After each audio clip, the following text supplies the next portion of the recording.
Hi guys, it's me Gemma and welcome back to another video. Today's video topic is going to be about the talk I done at the hospital today with the Learning Disability Liaison Autism and Safeguarding Nurse Roger. I know he won't mind me mentioning him on my social media videos. I know he watches a lot of them anyway, but today I went and did a talk with him for some professionals who he was training, and it was a really good talk. It went really well.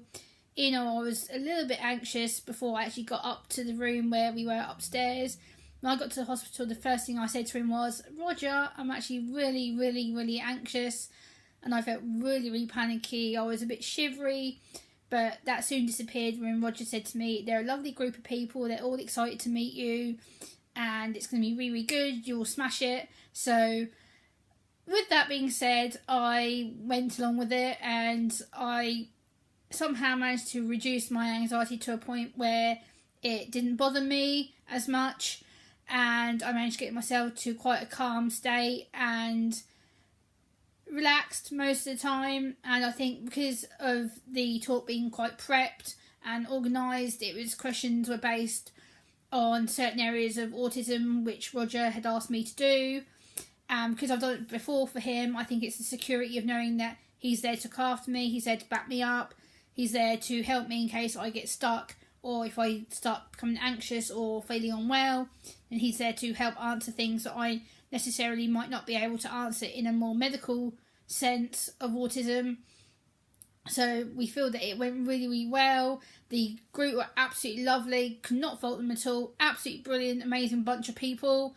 Had a really good connection with them and got talking with them, and they asked me some questions about how do I deal with my anxiety and how do I deal with the public speaking element and things like that. So it was a two-way process of speaking to people, and I think I answered the questions quite well, considering that I felt really quite anxious inside, and my heart was going 10 to a dozen. It was like ba-boom, ba-boom, ba-boom, ba-boom.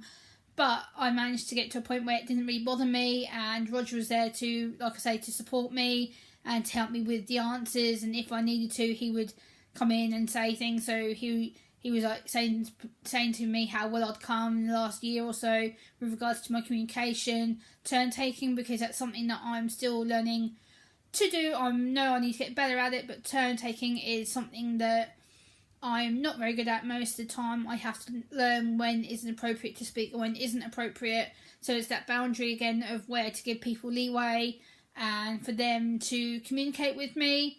So I feel that's something that Roger and me are slowly working on together to get myself back into the appropriate communication, and also that I've come a long way as a person in the last couple of years with doing talks at the hospital and educating hospital staff around autism and more accessible ways of communication. So that includes producing easy read leaflets, which are essential, especially for people with learning disabilities. I think it's going to be a lot easier to get communication with them, as well as some people with autism who struggle to communicate as well as what I can, because again, autism is a spectrum, so we're all along a different line and we all have different communication needs and abilities, so we have to be very careful around that.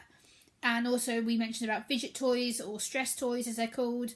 Sensory toys is another name for them. I've got one on actually here that I just put on when I got home, and this is a True Gem bracelet that I got, the tread bracelet, the True Gem tread bracelet in black. As you can see, it's quite nice. It has a quite nice texture, as I don't know if you can see. Focus camera, focus, that's it. You can see the little raised bumps on here. So it is some really nice sensory feedback and tactile touch. If you're someone who likes touch and sensory feedback, it's quite a good thing for you to get. They do quite a lot of different products as well, so if you want to go and check them out, I will link their website in the description. And yeah, I just want to say a big thank you to Roger for today, that I felt really confident and I was able to answer the questions to the best of my knowledge, and I hope that this is something that I can carry on working with him to do some more talks and trainings around autism and communication. I think it's of vital importance, especially for the NHS staff in general that they should have autism training, as said in the 2008 Health and Social Care Act and the Autism Act of 2009. So I hope you've enjoyed this video, guys, and please give it a big like, and please comment, share and subscribe to my channel. Bye, guys!